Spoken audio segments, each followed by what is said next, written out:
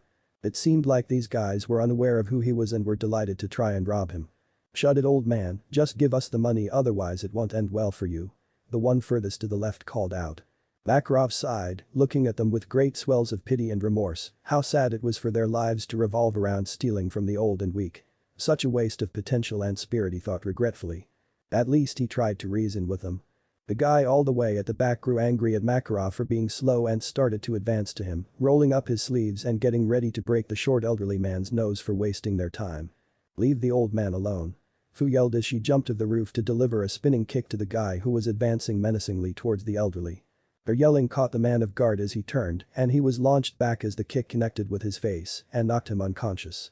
Getting over the shock of watching one of their own getting knocked down by a preteen girl, the other 3 men instantly moved towards her, ready to teach her a lesson for interfering in their business, and they found themselves stuck courtesy of a giant hand that held them all in place.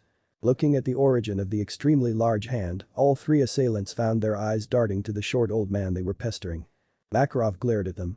"It's one thing when you choose to attack me, but to attack a little girl." Power exploded around the short wizard saint, a fiery overwhelming aura of white that split the ground, caused many small hurricanes to form, and would have brought down the trembling men to their knees had Makarov not held them in place. "I draw the line there." With the same hand that held the assailants, Makarov raised his enlarged arm and threw a more like smash the 3 remaining attackers on the ground, instantly breaking some bones and sending them to a state unconsciousness much like their 4th member. Makarov glared at the downed men with disgust. How repulsive. His arm returning back to its normal size, he turned towards the girl that came to his defense and his eyes softened. "Thank you, little miss, for coming to save me. My name is Makarov Dreyer. What's your name if you don't me asking?" Fu looked at the short man with admiration in her eyes. What he did was so cool. "It's nice to meet you, Mr. Makarov. I'm Fu, and you don't have to thank me. It was the right thing to do, you know. Can't exactly watch a defenseless old man take on 4 jerks, except you weren't defenseless, and I thought you were amazing and everything." She rambled on a bit nervously. Makarov let out a deep bellyful of laughter. "Please don't call me Mr., just Makarov or old man or even Gramps." Fu grinned cheerfully. "Thank you again for trying to save me, and thank you for the nice compliments. I'm afraid it's been a while since I last heard any coming my way." "It's no probs, Gramps, you looked pretty wicked throwing 3 grown men on the floor so easily. Where are you from anyway?" she asked inquisitively. The elderly wizard saint smiled. "I'm from Fairy Tale." "Fairy Tale?" she murmured interestedly. He nodded. "It's a guild where people can find job requests, take missions and earn money. But more than that, it's a place where people come to make friends, be part of a family, and to have a never-ending adventure." Who had stars in her eyes. "It sounds exactly like my kind of place." Makarov grinned. "Looks like he had another brat to look and care for." Where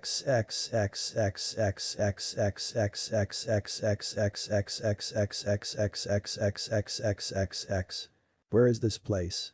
Where did Akira send me? Naruto questioned internally as he walked through the desolate snow-filled forest. He looked around, and all he could see through the harsh blizzard was flakes of snow piling on everything till all his surroundings had deep layers of snow to it. No matter where he glanced, he found all the environment to be the same. He sighed and continued to walk. Not exactly how he envisioned his first visit to this world would be like. Naruto continued to walk for a long while, a few hours passed by, and he found himself getting tired of just walking through this maze, starved and cold as he was, one could forgive him for being in a foul mood. Fortunately, just before he could lose his sanity, he spotted a large cabin in the middle of a snow-decorated clearing and headed there swiftly. Standing before the wooden door, Naruto knocked and waited for the occupant of the house to reveal themselves. With any luck, said occupant of the cabin might be merciful and welcome the young blonde inside. He hoped. The shinobi didn't have to wait long as he heard the sound of boots trampling on the floor echoing and becoming louder by the second. The door opened wide, and Naruto found himself gazing at what was most definitely the tallest man he had ever seen in his life. The giant had to be at least 8 feet something tall, and as he towered over the short blonde, Naruto found himself relieved that he at least wasn't built like the famed Raikage of Kumo. Despite not having that sort of build, Naruto could easily see the muscles that bulged through the man's blue sweater. Majestic coffee-colored hair fell down elegantly from his head down to his mid-back. Naruto noted glowing amber eyes shaped like jewels. Cool but a bit strange, he found. The tall man possessed a pale complexion, and it only seemed to enhance the look of his long gracefully braided beard, swaying with the winds of the snow blizzard. All in all, the man looked like a regal powerful entity who could easily snap him in half. "Hello young one, do you seek shelter from the storm outside?" Naruto nodded. "Yes please." The towering man stepped aside to let him in. The shinobi wasted no time and headed inside immediately, making sure to thank the man as he did so for his kindness. "It was of no consequence young one, if I can help someone then I will. My name is Tur." The giant introduced himself. "Naruto Uzumaki," he said slowly. Tur nodded. "Well, it's nice to meet you Naruto, I do imagine that you're cold and that you must be starving, so please, follow me." Tur promptly headed towards the living room where the fireplace was located. He had the blonde sit on the seat close to the wooden stove to warm himself and in the meantime decided to make dinner for both him and his unexpected resident today. It was perhaps 15 minutes later that Tur returned to the blonde and found his eyes softening at the scene of the blonde boy just sitting patiently next to the fireplace. "Naruto, I made us some food, come join me and let us feast tonight." He placed the food on the table and shifted the table closer towards the wood stove so they could still be warm. He sat at the table and the jinchuriki got up and joined him. "Thank you Tur." He mumbled quietly. Tur smiled. "As I said earlier, I'm happy to help." They ate quietly and savored their meal, Naruto finding the food to be especially delightful as his eyes watered slightly from the delicious cooking. "It's mushroom beef stew if you're wondering, a personal favorite of mine as it is quite delicious and has lots and lots of nutrients." Tur remarked helpfully, easily noticing the effect his food had on his guest. Naruto hummed approvingly. "I like it." Tur chuckled slightly. "I am glad it was to your liking but Naruto." The shinobi glanced at the towering figure with no small amounts of confusion and inquisitiveness.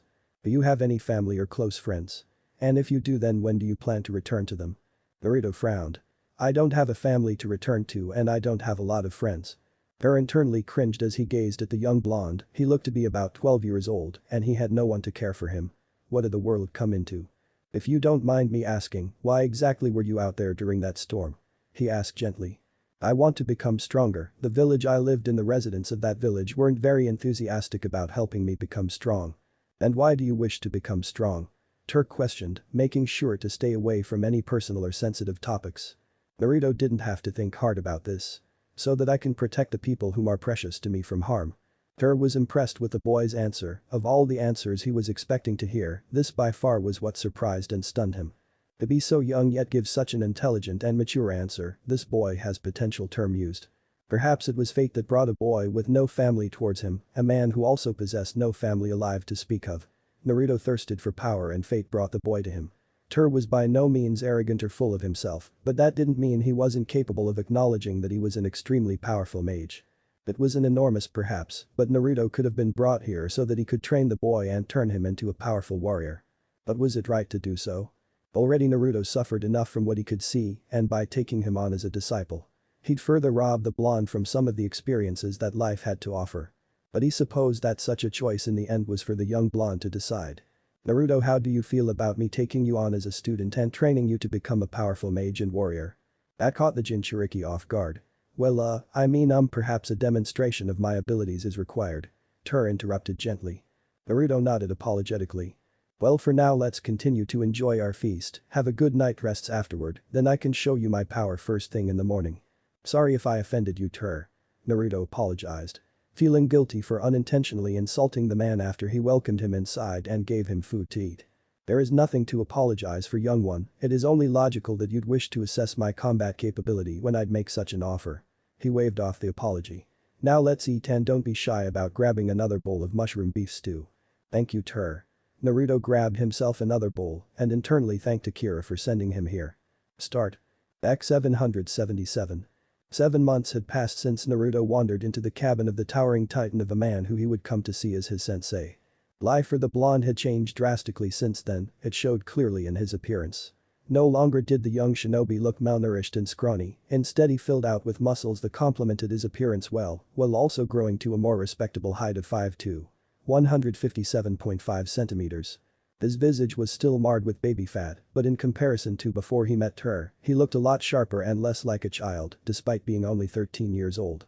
Those were the more obvious changes that showed since he arrived to Earthland. But perhaps the biggest change in the Jinchuriki's eyes was that he no longer lived alone, that he wasn't alone. Living with Tur was an initially awkward phase for him, since he didn't know how to behave or act accordingly when in one's home, but the tall man seemed to understand his predicament because he helped ease the blonde into his new home. Naruto could freely admit to himself that he didn't fully trust the extremely gracious and humble man from the start. How could he be blamed for not having faith when many of those he trusted were the type to abandon or use him for their own selfish purposes?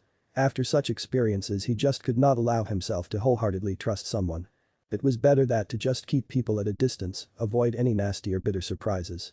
He reasoned to himself. But as the weeks rolled into months, Naruto found himself slowly having more and more faith in Tur's character, and before he even knew it, fully trusted Tur with his life. That wasn't to say that he did nothing to help repay the towering man for his generosity, on the contrary, when the young shinobi wasn't training with Tur, he'd go out looking for herbs and hunting for food to bring back to the cabin. He made sure to pull his weight rather than to be completely dependent on his sensei. But his sensei was a Slavidriver. Naruto both loved and hated that quality about him. Tur didn't possess any magical ability to speak of, but what made him so powerful was that he was so strong that he could shatter a giant boulder with one punch. Couple that with his absolutely insane speed and his unparalleled fighting technique, and you have a monster of a warrior even without magic. He was basically the Might Guy of Earthland. That was the best way the young shinobi could describe him, a carbon copy of Might Guy, but just without his eccentricities and the flames of youth. Every day spent with Tur for the last 7 months had been spent on training his body to be an effective and durable weapon. He was made to do all forms of exercises that exerted heavily on his muscles to force them to grow, and before he knew it, he was compiling heavy weights on his body when performing those exercises. But the torture didn't end there. Only after he thoroughly exhausted his body and muscles with his new training regimen did Tur have him train in hand-to-hand combat. Saying he got humbled was putting it lightly. Tur wasn't impressed with Naruto's brawler style. As a master of several martial arts, he felt that he needed to bleach his eyes when witnessing the young's blonde atrocious fighting style. He simply could not allow his new student and apprentice to continue fighting in such a way. As such, he spent the last 7 months reconstituting the blonde's combat style. There was nothing that Tur focused on more than making sure that his student knew how to fight properly, how to throw a punch and kick with the correct form, how to dodge, parry and weave through attacks. Before teaching him any martial arts styles he had to make sure that he knew the basics well. And for the first 3 months that's all the young shinobi practiced, the basics of the basics and becoming a master at it. After that Tur started teaching his student different types of hand-to-hand combat. Skip 4 months since then and Tur felt nothing but pride at how far the blonde had come in terms of his hand-to-hand skills. There was still much room for improvement, however that principle applied to all including himself, but his student in comparison to 7 months ago was much different and a much more adequate fighter. But while the young shinobi made great strides in his health and in his taijutsu, his mentality and feelings towards people didn't improve and instead it soured. Having someone like Tur in his life made him compare the towering giant to every figure back in Konoha in regards to how they treated him, and Naruto easily found out that there was simply no comparison in how Tur treated him compared to almost everyone else back in his former home. It made the feelings of anger and bitterness that he felt deep down evolve. If there ever was a part of him that wanted to return to life back in Konoha, and he knew that there was, it died down with the realization that a single person he met 7 months ago showed him more care and kindness than everyone he knew combined. Yes, Tur didn't know about him having a demon sealed in his guts, but Naruto was almost fully certain that if he revealed that secret that he wouldn't be hated and scorned the way the people of Konoha did to him. The fact was, he only ever saw himself returning to put an end to the Akatsuki and to protect the few remaining people he still cared about. Beyond that he saw no other reason to return and stay there. Konohagakure wasn't his home. My home is in Earthland, with Tur-sensei. Naruto weaved his head and torso to the left to dodge the palm strike sent by his teacher. The only thing that Naruto wished could have changed would be him having the time to dabble and train in God's Slayer magic. But he wasn't in a rush to fight against gods, so he supposed taking things one step at a time was ideal and smart. Retaliating with a cross that would make a full-grown man see stars, Naruto was promptly disappointed as Tur sidestepped and threw a kick that would have caught him in the head had he not jumped back to avoid the strike. Tur quickly regained his balance and leapt at the shinobi with a jab that Naruto parried before throwing a left hook meant to bury itself in the taller man's liver. Tur with astonishing speed grabbed the aggressive limb before it could accomplish its task and used it to lift his pupil's body overhead before slamming him on the floor behind him. He swiftly knelt on the floor and had his fist placed on his student's Adam apple, signifying the end of their sparring match.